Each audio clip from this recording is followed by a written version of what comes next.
Cream মাখবে নাকি তেল? শীতের শুষ্ক আবহাওয়ায় কি দিয়ে ত্বক চর্চা করলে রুক্ষতা দূর হয়ে ফিরবে জেল্লা? আজকে জানবো সেটাই। আপনার জন্য কোনটা বেশি উপযোগী, তেল নাকি ক্রিম বা ময়শ্চারাইজার? শীতের ত্বকের ধরন অনুযায়ী কিন্তু বদলায়ও যত্ন। তো ত্বকের যত্নের জন্য কোনটা আপনার স্কিনের জন্য বেশি প্রভাবশালী সেটা আজকে শেয়ার করব। শীত পড়তে না পড়তেই আমাদের ত্বক হয়ে যায় শুষ্ক। তো সেই শুষ্কতা দূর করার জন্য আমরা অনেকেই ব্যবহার করি ক্রিম বা ময়শ্চারাইজার, আবার অনেকেই ব্যবহার করি তেল। কিন্তু আমাদের ধরন অনুযায়ী আমাদের স্কিনের আমাদের যত্ন নিতে হয়। তো আমাদের স্কিনের কি ধরন আছে এবং সেই ধরন অনুযায়ী আমাদেরকে কি ব্যবহার করা উচিত আজকে কিন্তু শেয়ার করব সেটাই। প্রথমে তোমাদের বলি, ময়শ্চারাইজার এবং তেল এই দুটোর কাজই কিন্তু আলাদা হয়। তো সেটা আগে আমাদের জানতে হবে। তো ময়শ্চারাইজার কি করে, আমাদের ত্বকের ভেতরে জল টেনে আনে, আর্দ্রতা ধরে রাখে এবং ভেতর থেকে নরম করতে সাহায্য করে। অন্যদিকে তেল কি করে, আমাদের ত্বকের উপর একটা পাতলা আবরণ তৈরি করে যাতে কিনা আমাদের ত্বকের ভেতরে থাকা জল বেরিয়ে না যায়। শীতে আমরা কোনটা ব্যবহার করব, তেল নাকি ময়শ্চারাইজার বা ক্রিম? সেটা জানার জন্য আগে আমাদের জানতে হবে আমাদের স্কিন টাইপটা কি।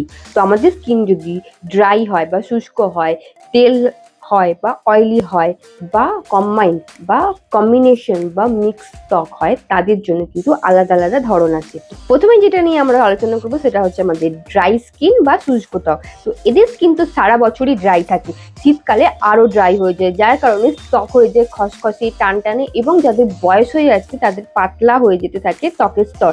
তো তাদের জন্য অবশ্যই দুটো জিনিসই ব্যবহার করতে হবে, একটা হচ্ছে আমাদের ক্রিম বা ময়শ্চারাইজার, দ্বিতীয় হচ্ছে আমাদের তেল। তো কিভাবে তোমরা ইউজ করবে, প্রথমে রাত্রে শোয়ার আগেই তোমরা ক্রিম বা ময়শ্চারাইজার মাখার পর ভালো করে তোমাদের স্কিনের মধ্যে 2 থেকে 3 ফোঁটা হচ্ছে তোমাদের তেল নেবে। তেল নেওয়ার পর পুরো স্কিনের মধ্যে ভালো করে অ্যাপ্লাই করে নেবে এবং সারা রাতের জন্য ছেড়ে দেবে।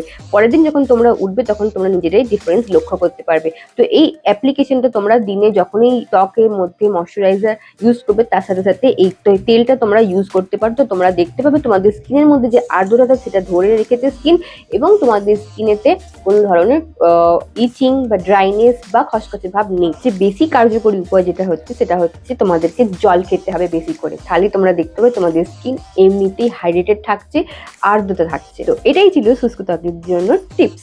তো আজকের মতো এখানেই, দেখা হচ্ছে আবার নেক্সট ভিডিওতে আরো 2 ত্বকের সাথে। ততক্ষণ টাটা, ব্যবস্থা ভালো, সাবধানে থেকো, নিজেদের খেয়াল রেখো, আর অবশ্যই আমাকে ফলো করে নিও।